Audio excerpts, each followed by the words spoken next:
The White House is now briefing TikTok stars about the war in Ukraine. With millions getting their information about the war from the platform, the administration wants to get its message to top content creators. Wow. It's an interesting approach. I understand the approach. How do you reach people now? How do you reach young people now? And also to eliminate misinformation and disinformation. Well, sure. As long as the White House says this is the information. Sure, yeah. Like, this is what's so wild about the information wars. Keys? Which keys do you need? Really? Where are you going? No, I got somebody coming in. Oh, okay, cool. Here you go.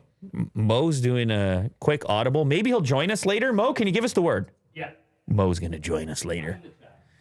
Don't you worry. I know that people saw the empty chair and they got very concerned, but look at him. He's doing things. He's working. I just want to shout out Mo. Sort of paint the atmosphere here for people that are not around here. He's running around. He's all the way down there. Then he's back here, and then he's over in that corner. He's as active as COVID. He'll say, remember the other day he went out this door and he said, "I'll see you at the table." But he went that way. He bolts. Yeah.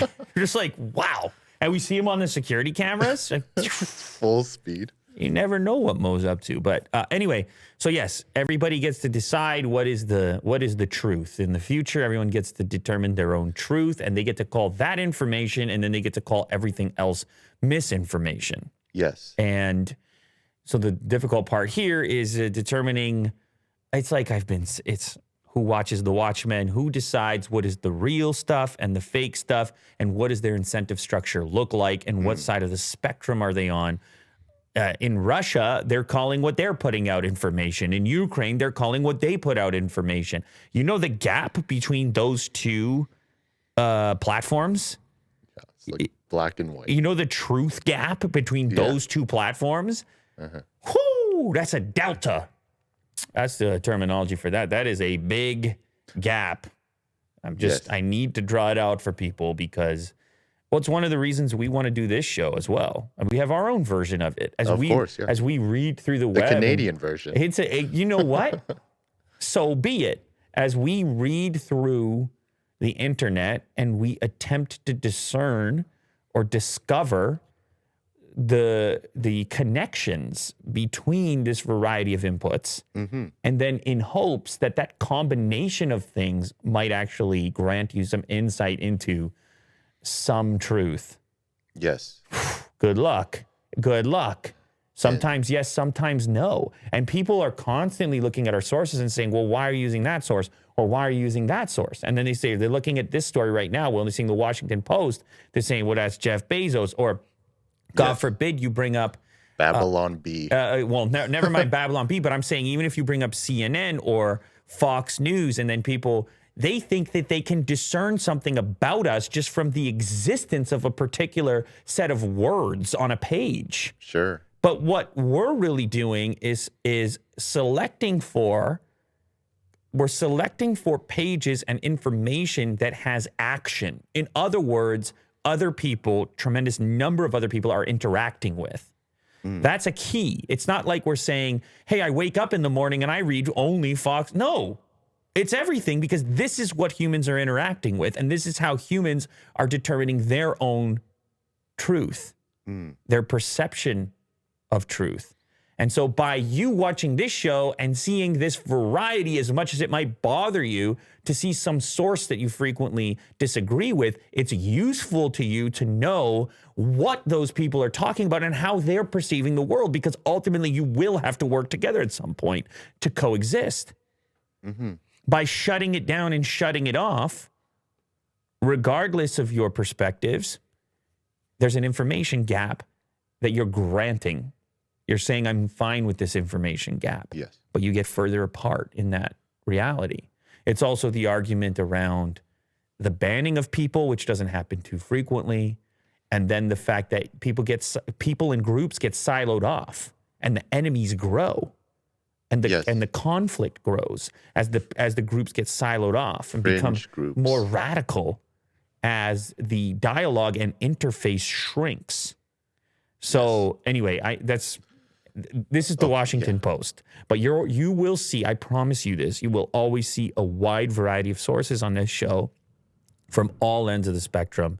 And then it will be up to you and up to us as we discuss to determine which tidbit or which piece is relevant or important or maybe none of it. But the point is, it will always be a breadth and it will always be a snapshot into what humans on Earth are interacting with on a given day. And we make mistakes too. Speak for yourself. Yeah. Okay. No, of course. Yes, absolutely. Just to tie everything together with this TikTok thing in White House, they are choosing a specific amount of influencers. The ones that maybe have a significant following, like this person is Khalil Green, who's a creator on TikTok, has 500,000 followers. And the White House gives them like a little briefing on facts.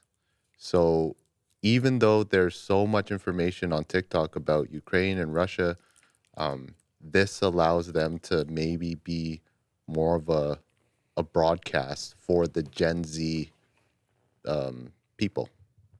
Because I guess teenagers aren't really watching CNN or Fox News all the time, right? Absolutely not. TikTok seems to be a teenagers. good funnel. I mean, look at us. You don't watch CNN or Fox News. Yeah. I don't. So the invitations to the event were distributed Tuesday and Wednesday.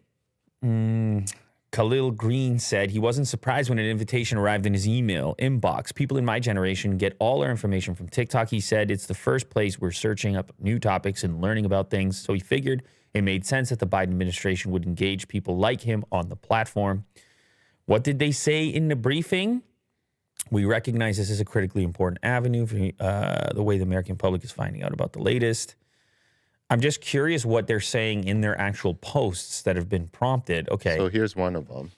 All right, go ahead and play one. Hey folks, so I just had the pleasure of joining a White House briefing with a senior official from the National Security Council. And I want to talk to you about what America is doing to help Ukraine, because it's important to spread accurate information here. And let me just quickly say, as someone who has family in Ukraine, I am very grateful for what America has done thus far. So first off, the United States has provided a significant amount of militaristic as well as humanitarian aid to Ukraine. Hundreds of billions of dollars have already gone to Ukraine, and there will be more. Next, we are seeing the United States sanctions on Russia work. Russia's economy is in free fall, the ruble is at its lowest point in a very long time, and the country is on the brink of default. And finally, the United States is publishing a significant amount of previously classified information that was since declassified in order to debunk Russian misinformation and keep the public and Ukraine aware of what's happening. Remember, the United States didn't cause this war. Russia did. Wow. I mean, it almost seems like a script, maybe? Yes. Very tight. And there's other examples here. Okay, give us one more. Another one. Here are the 3 most important bits of the White House briefing that me and a bunch of other creators just attended. First, if Russia uses chemical, biological, or nuclear weapons in Ukraine, the United States will take escalatory steps. We don't know exactly what that means, but it won't be good for Russia. His eyes. Second, Russian Intense. troops are not happy High with intensity. their own invasion, and it's really impacting Russia's ability to make progress in this war. Third, Russia is not going to win in Ukraine. Things have gone so badly for them that it's just not possible anymore. Jeez, like what? Holy. Yeah, this guy's heavy. Third, Russia is not going to win in Ukraine. There are many things that have happened that have made that impossible. It's like, really? That's so concrete, isn't it, Will? It is very, really straightforward. It's interesting. It's Very interesting. strict in his communication. Yes, it's interesting. The angle here. Now, I can't, I mean, it's very hard to it's complicated. Like there's a big incentive set here to try to get this message out in a format, a direct format like this, to gather support, to from a political bonus points for here you have a cause that has captured the attention of a variety of generations, and you have an opportunity here to speak to those generations as an administration. How do you choose in their platform too, in their language? How do you choose what their message will be or what their script will be? How do you say in your briefing things like Russia has lost? I mean, I'm not saying that I don't have as much. You would hope the administration has more insight than I do, but I consider conflict and war to be a chaotic and unpredictable event. Now, and I assume there's others that would consider it the same. Maybe they have some. Maybe the administration has some insight that I don't. Well, that this thing is already over. They have intelligence. I don't. What can I say about it? But it did seem, my main comment, my main takeaway with those clips is it seemed extremely concrete and direct. Yeah. There's no budging. So, or even their opinions. So it's not your typical influencer scenario, right? We don't work with the White House, but we work with brands, and you know how we're always pushing to say, no, we want to do it in our way. We want to do it. We want to speak about it in the real way we would speak about it. Mm-hmm. Like, please get your script out of my face type of thing. Mm-hmm. So I try to think, if I get a call from the White House, I don't think they're calling me, first of all. Yeah. But I try to think how I would feel about that if they gave me these points or a script. I'm not saying these people had a script, but I'm saying the way they delivered the message, even if they were just reflecting on the presentation they sat in front of, and maybe they just took notes or whatever. Yeah. They didn't really question or interpret the information they got. They just released it. They got it and released it. Mm-hmm. So, like a one-pager. Get it, release it. Mm-hmm. Sort of like an Apple launch. That was a joke. That was an embargo joke. That was anyway. Never mind. Well, went past me. That was an embargo joke. I see. About how they're like, you can do this, and this right now, no full reviews to it, and you know what I'm saying? Oh, yeah. You can't pick and choose. There's restrictions on what you can and can't say.